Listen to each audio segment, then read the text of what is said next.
Hello students. तो चलिए start करते हैं आज का वीडियो। जो आज का वीडियो होगा वो मेरा बेसिस है बियरिंग कैपेसिटी ऑफ सॉइल के ऊपर। तो हम लोगों का जियोटेक्निकल क्लास चल रहा था, तो जो भी अभी तक सिविल इंजीनियरिंग एकेडमी चैनल को सब्सक्राइब नहीं किए हो तो जाकर सब्सक्राइब कर लो, क्योंकि यहाँ पर सिविल इंजीनियरिंग रिलेटेड बहुत सारा वीडियो कॉन्टीन्यूसली और रेगुलर बेसिस में अपडेट किया जाता है।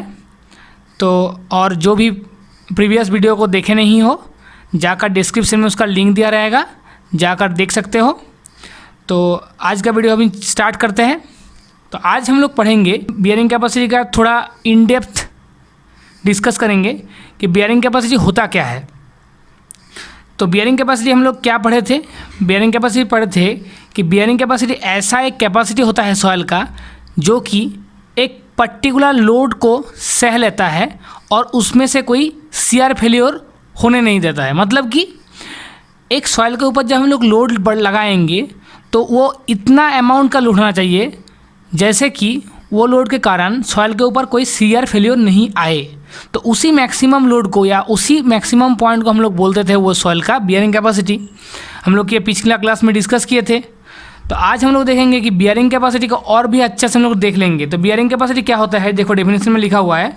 तो bearing capacity is that much of maximum load acting on A soil because of foundation, footing and soil.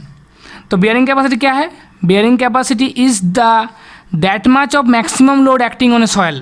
Bearing capacity ऐसा एक सॉइल का लोड है, ऐसा एक मैक्सिमम सॉइल का लोड है। कौन कौन सा कारण लोड आता है?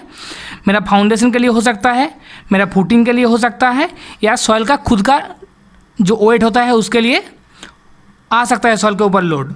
तो which should not produced shear failure of the soil.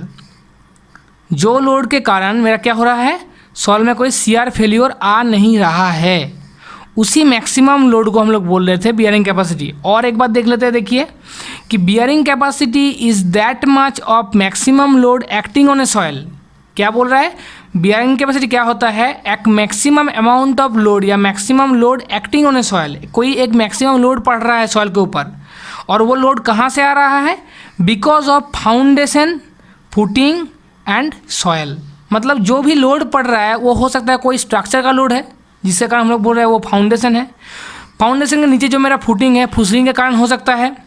उसके जो मेरा सराउंडिंग सॉइल है, सॉइल के लिए भी लोड हो सकता है। तो मेरा जो भी लोड पड़ रहा है सॉइल के ऊपर वो तीन को कारण के लिए हो सकता है। एक हो सकता है मेरा फाउंडेशन के लिए, एक फुटिंग के लिए, और एक सॉइल के ओन वेट जो रहता है उसके लिए। तो ये टोटल लोड कोई सॉइल में पड़ने के बाद जब सॉइल के अंदर क्या नहीं हो रहा है, कोई शियर फेल्योर नहीं आ रहा है, उसी मैक्सिमम पॉइंट को हम लोग बोलेंगे बियरिंग कैपेसिटी ऑफ सॉइल। आशा करें समझ में आ गया सभी को। तो नेक्स्ट हम लोग देखते हैं, इसी को हम लोग और भी एक डेफिनेशन में लिखे हैं कि देखो the maximum pressure intensity at which soil not fail in shear. मतलब कि देखो प्रेशर इंटेंसिटी क्यों बोला गया है, यहाँ पर एक टाइप का प्रेशर नहीं पड़ रहा है। फाउंडेशन के लिए एक अलग सा प्रेशर पड़ रहा है, फुटिंग के लिए एक अलग प्रेशर पड़ रहा है, सॉइल के लिए एक अलग प्रेशर पड़ रहा है। तो इसीलिए बोला है टोटल जो इंटेंसिटी आया प्रेशर का, तो ऐसा एक मैक्सिमम इंटेंसिटी होना चाहिए जिसके कारण सॉइल के अंदर कोई भी फेल्योर नहीं हो रहा है। कौन सा फेल्योर? Shear failure. तो उसी मैक्सिमम पॉइंट को हम लोग बोलेंगे bearing capacity of that soil. और एक चीज़, जो बियरिंग कैपेसिटी होता है वो डिपेंड करता है टाइप्स ऑफ सॉइल के ऊपर, कैरेक्टरिस्टिक्स ऑफ सॉइल के ऊपर, प्रॉपर्टीज ऑफ सॉइल के ऊपर। हम लोग देखेंगे कि जो जो जगह होगा, अलग अलग जगह के हिसाब से मेरा बियरिंग कैपेसिटी अलग अलग होता है। मेरा यहाँ पर जो मिट्टी है और बाहर 2-1 किलोमीटर बाद जब मिट्टी हम देखेंगे तो हो सकता है दोनों मिट्टी अलग हो सकता है दोनों मिट्टी का स्ट्रेंथ भी अलग हो। तो इसी कारण में बोला जाता है कि बियरिंग कैपेसिटी जो होता है वो होता है क्या, जगह टू जगह और सॉइल का कैरेक्टरिस्टिक्स के ऊपर भी वो डिपेंड करता है। तो इसीलिए जो मेरा बियरिंग कैपेसिटी होता है वो एक ही जगह में एक एक मिलता है, हर एक सॉइल के लिए अलग अलग हमको टेस्ट करना पड़ता है। उसीलिए जो साइड हम लोग विजिट करते हैं या साइड में जब टेस्ट किया जाता है, सॉइल टेस्ट किया जाता है, तो सबसे पहले हम लोग क्या करना पड़ता है, बियरिंग कैपेसिटी टेस्ट करना पड़ता है। क्योंकि बियरिंग कैपेसिटी चेंज होता रहता है जगह का डिफरेंस में, सॉइल का कैरेक्टरिस्टिक्स के डिफरेंस के ऊपर। तो इसके बाद हम लोग देखते हैं कि इंटेंसिटी जो हम लोग बोले, अभी बोले ना इंटेंसिटी एक बोल दिए, तो इंटेंसिटी क्या होता है हम लोग शॉर्ट में डिस्कस कर लिए। तो इंटेंसिटी क्या है? टोटल जो हम लोगों का लोड पड़ रहा है, ये फाउंडेशन के लिए, फुटिंग के लिए, सॉइल के लिए, उसी का एक समेशन होता है इंटेंसिटी, कितना आ रहा है टाइम के रिस्पेक्ट में बोल सकते हो, या कुछ मतलब लोड के रिस्पेक्ट में, तो उसको हम लोग इंटेंसिटी बोलते हैं। तो इंटेंसिटी जो होता है उसको हम लोग दो पार्ट में डिवाइड किए। एक को बोला जाता है ग्रॉस प्रेशर इंटेंसिटी, जिसको हम लोग शॉर्ट में रिप्रेजेंट किया है GPI, बहुत इंपॉर्टेंट है। इसके बाद एक को हम लोग बोला जाता है नेट प्रेशर इंटेंसिटी, जिसको हम लोग बोलते हैं NPI। ठीक है, तो एक एक करके हम लोग समझते हैं कि ग्रॉस प्रेशर इंटेंसिटी क्या होता है और नेट प्रेशर इंटेंसिटी क्या होता है। तो जो ग्रॉस प्रेशर इंटेंसिटी है या GPI है, उसको हम लोग क्या बोलते हैं, it is the pressure intensity at base of footing due to superstructure, substructure and soil.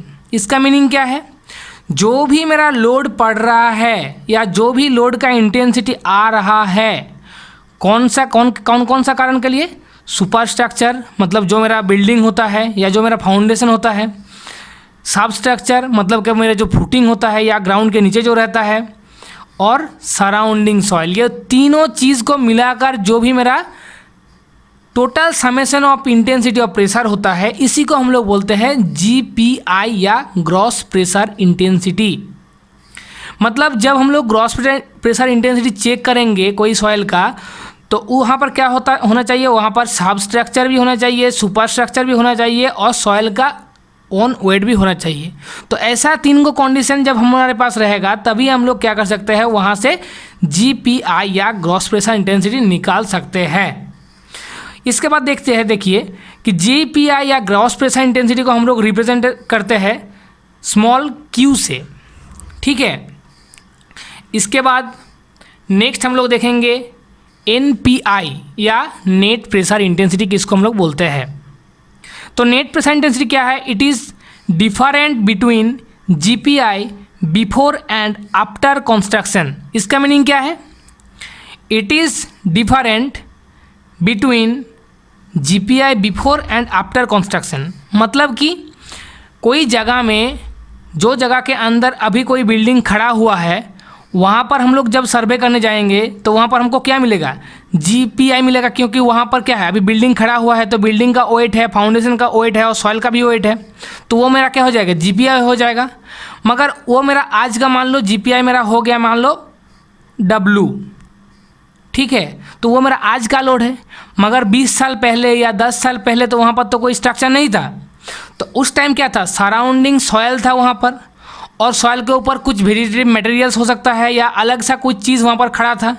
तो वहाँ पर कितना तब लोड था और अभी का कितना लोड है, ये दोनों का ही डिफरेंस को बोला जाता है नेट प्रेशर इंटेंसिटी या NPI, जिसको हम लोग रिप्रेजेंट करते हैं स्मॉल qn से, और इसको लिखा जाता है gross pressure intensity minus gamma into D. Gamma क्या होता है, unit weight of soil, and D क्या होता है, depth of foundation.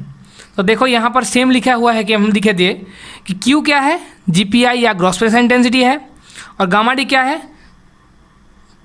Pressure before construction.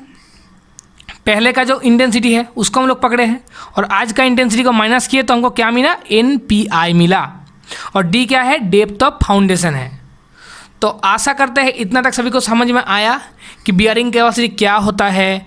फिर हम लोगों का इंटेंसिटी को दो पार्ट में डिवाइड किया जाता है। ग्रॉस प्रेशर इंटेंसिटी क्या होता है, ग्रॉस प्रेशर मतलब टोटली जो जो वहाँ पर प्रेजेंट है, टोटल हम लोग सबको पकड़ेंगे।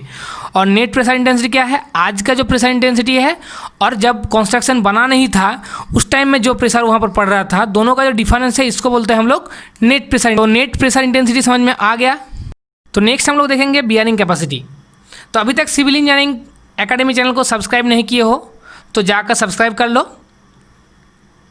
तो बियरिंग कैपेसिटी क्या होता है, बियरिंग कैपेसिटी को हम बेसिकली हम लोग तीन पार्ट में डिवाइड करते हैं। एक होता है अल्टीमेट बियरिंग कैपेसिटी, एक होता है नेट अल्टीमेट बियरिंग कैपेसिटी, एक होता है शेप बियरिंग कैपेसिटी। तो अल्टीमेट बियरिंग कैपेसिटी क्या है, it is the minimum gross pressure intensity at which soil fails in shear. हम लोग ग्रॉस प्रेशर इंटेंसिटी क्या पढ़े कि जो भी सॉइल के अंदर उसका स्ट्रक्चरल लोड भी रहेगा, फुटिंग भी रहेगा और सॉइल का ओन लोड भी रहेगा। ये तीन गो लोड जहाँ पर रहेगा उसको हम लोग बोले कि ग्रॉस प्रेशर है वो वहाँ पर, मतलब टोटल प्रेशर को काउंट किया जा रहा है। तो कोई सॉइल के अंदर एक मिनिमम ग्रॉस प्रेशर रहने के कारण जब क्या होता है, शियर फेल्योर होना जस्ट स्टार्ट होता है, उसी मैक्सिमम पॉइंट को या उसी पॉइंट को हम लोग बोलते हैं अल्टीमेट बियरिंग कैपेसिटी। थोड़ा और अच्छे से समझ लेते हैं। यहाँ पर डेफिनेशन में क्या बोला है, डेफिनेशन को अच्छे से पढ़ो। It is the minimum gross pressure intensity at which soil fails in shear. मतलब कि जो भी मिनिमम ग्रॉस प्रेशर के कारण सॉइल में फेल्योर होना जस्ट स्टार्ट हो रहा है, कौन सा फेल्योर, शियर फेल्योर, उसको ही हम लोग बोलेंगे अल्टीमेट बियरिंग कैपेसिटी। ठीक है, तो इसके बाद हम लोग देखेंगे कि नेट अल्टीमेट बियरिंग कैपेसिटी क्या होता है। तो नेट अल्टीमेट बियरिंग कैपेसिटी क्या है, it is the minimum net pressure intensity at which soil fails in shear. मतलब कि नेट प्रेशर इंटेंसिटी क्या था, नेट प्रेशर इंटेंसिटी था मेरा gross pressure intensity minus previously जो हम लोग बिफोर कंस्ट्रक्शन किए थे उस टाइम में जो इंटेंसिटी था सॉइल के ऊपर, उसको देखे थे। तो अभी बोल रहा है कि नेट अल्टीमेट बियरिंग कैपेसिटी क्या है, ऐसा एक मिनिमम नेट प्रेशर इंटेंसिटी के कारण सॉइल में जस्ट शियर फेल्योर होना स्टार्ट होगा, उसी पॉइंट को हम लोग बोलेंगे shear net ultimate bearing capacity. मतलब जो भी मिनिमम नेट प्रेशर इंटेंसिटी के कारण सॉइल में शियर फेल्योर स्टार्ट हो जाएगा, उसी पॉइंट को हम लोग बोलेंगे नेट अल्टीमेट बियरिंग कैपेसिटी। और एक डेफिनेशन है यहाँ पर, इसको भी समझ लेते हैं। The minimum intensity of pressure at which soil failures because of shear. मतलब जब इंटेंसिटी को थोड़ा ही बढ़ा देंगे प्रेशर इंटेंसिटी को, तो वहाँ पर क्या होगा, शियर फेल्योर स्टार्ट हो जाएगा, उसी पॉइंट को हम लोग बोलेंगे नेट अल्टीमेट बियरिंग कैपेसिटी। इसको हम लोग रिप्रेजेंट करते हैं कैसे, इसको रिप्रेजेंट करते हैं QNU से। ठीक है, QNU से हम लोग इसको रिप्रेजेंट करते हैं। QNU जिसको बोलते हैं हम लोग नेट अल्टीमेट बियरिंग कैपेसिटी। तो net ultimate bearing capacity equals to क्या होता है, ultimate bearing capacity minus gamma into D. Gamma क्या होता है, गामा होता है unit weight of water, sorry unit weight of soil, और डी क्या है, डी मेरा है डेप्थ ऑफ फाउंडेशन। तो जो भी मिनिमम नेट प्रेशर इंटेंसिटी के कारण सॉयल में क्या होगा, सॉयल में फेल्योर होना स्टार्ट होगा, कौन सा फेल्योर, शियर फेल्योर, उसी पॉइंट को हम लोग बोलेंगे नेट अल्टीमेट बियरिंग कैपेसिटी। आशा करते हैं समझ में आ गया सभी को। नेक्स्ट हम लोग देखते हैं कि शेप बियरिंग कैपेसिटी किसको बोलते हैं हम लोग। तो शेप बियरिंग कैपेसिटी क्या होता है, शेप बियरिंग कैपेसिटी होता है a maximum pressure which the soil can carry safely without risk of shear failure are called safe bearing capacity. मतलब कि एक ऐसा मैक्सिमम प्रेशर को सॉयल झेल लेता है और सॉयल के अंदर क्या होता है, कोई भी शियर फेल्योर नहीं होता है, सॉयल इजीली उसको रेजिस्ट कर लेता है और उसमें कोई शियर फेल्योर आने का चांस भी नहीं रहता है। उसी मैक्सिमम पॉइंट को या उसी पॉइंट को हम लोग बोलते हैं, उसी लोड को बोलते हैं हम लोग वो सॉयल का शेप बियरिंग कैपेसिटी। एक चीज़ डिस्कस करेंगे कि जो भी शेप बियरिंग कैपेसिटी है वो हम लोग क्या करते हैं, कोई बिल्डिंग बनाने के टाइम में हम लोग उसको अप्लाई करते हैं। तो आशा करते हैं इतना तक सभी को समझ में आ गया है। तो इसके बाद हम लोग देखेंगे अलोवेबल बियरिंग कैपेसिटी। तो अलोवेबल बियरिंग कैपेसिटी क्या है, अलोवेबल बियरिंग कैपेसिटी या ABC हम लोग इसको लिखे हैं। तो अलोवेबल बियरिंग कैपेसिटी क्या होता है, ultimate bearing capacity. Ultimate bearing capacity क्या था मेरा, अल्टीमेट बियरिंग कैपेसिटी था मेरा it is the minimum gross pressure intensity at which soil fails in shear. मतलब जो भी मिनिमम ग्रॉस प्रेशर इंटेंसिटी के कारण सॉइल में क्या हो रहा है, शियर फेल्योर आ रहा था, उसको बोल रहे हैं। तो यहाँ पर क्या है, ultimate bearing capacity divided by factor of safety. तो जो भी मिनिमम ग्रॉस प्रेशर के कारण सॉइल में फेल्योर हो रहा है उसको जब फैक्टर ऑफ सेफ्टी से डिवाइड करेंगे तो हमको क्या मिलेगा, अल्टीमेट बियरिंग कैपेसिटी मिलेगा। और यही अल्टीमेट बियरिंग कैपेसिटी को पकड़ते हुए हमको डिज़ाइन करना है। कोई भी फाउंडेशन बनाने के लिए या स्ट्रक्चर बनाने के जगह में हमको क्या चेक करना पड़ेगा, बियरिंग कैपेसिटी के साथ साथ अलोवेबल बियरिंग कैपेसिटी चेक करना पड़ेगा। अदरवाइज से यार जो भी बिल्डिंग बनाएंगे वो ब्रेक हो सकता है। तो अभी हम लोग जान लेते हैं कि फैक्टर ऑफ सेफ्टी क्या होता है। तो फैक्टर ऑफ सेफ्टी क्या होता है, strength of structural ability divided by actual applications of load. मतलब कि मान लो यहाँ पर कोई एक बिल्डिंग है, जो बिल्डिंग क्या कर रहा है, जो बिल्डिंग मान लो 10 टन तक लोड को झेल सकता है। मगर हम लोग टेस्ट करके देखे हैं कि ये जो सॉइल है, ये सॉइल क्या हो रहा था, ये सॉइल के अंदर मान लो 8 टन तक ही लोड को ये सॉइल झेल पाता है।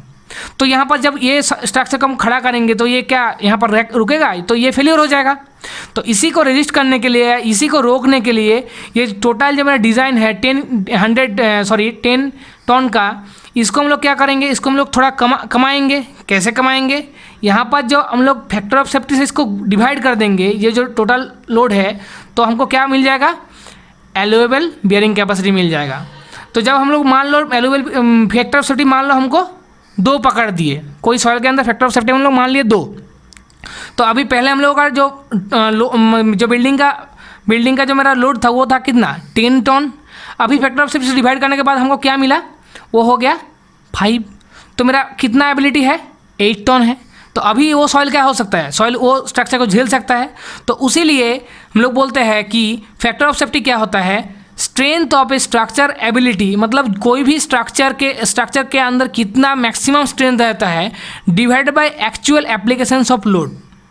हम लोग कितना लोड बाहर से दे रहे हैं, इसको ही जब हम लोग डिवाइड करते हैं तो हमको क्या मिलता है, फैक्टर ऑफ सेफ्टी मिलता है। और ये फैक्टर ऑफ सेफ्टी को हम लोग जब अल्टीमेट बियरिंग कैपेसिटी के साथ हम लोग डिवाइड कर देंगे तो मेरा मैक्सिमम जो लोड था वो और भी कम जाएगा, जिसके कारण मेरा डिज़ाइन करने का लिए बहुत ज़्यादा इफेक्टिव वो स्ट्रक्चर हो जाएगा, उसमें अंदर कोई फेलियर नहीं आ पाएगा। इसके बाद देखते हैं नेक्स्ट डायग्राम। देखो तो ये मेरा है एलोवेबल बियरिंग कैपेसिटी का एक डायग्राम। तो यहाँ पर क्या है, एक डायग्राम है जो मेरा ये फुटिंग पोर्शन है। तो फुटिंग के अंदर देखो ये ग्राउंड लेवल है, यहाँ पर पी अमाउंट का कुछ लोड पड़ रहा है। तो जब हमारा क्या होगा, जब पी अमाउंट का लोड बहुत ज़्यादा हाई हो जाएगा, तो जब ऊपर का स्ट्रक्चर बहुत ज़्यादा हाई हो जाएगा तो ये बियरिंग कैपेसिटी झेल नहीं पाएगा, ये टूट जाएगा, नीचे आ जाएगा। यहाँ पर बहुत ज़्यादा हाई या यहाँ से धंस जाएगा, नीचे आ जाएगा।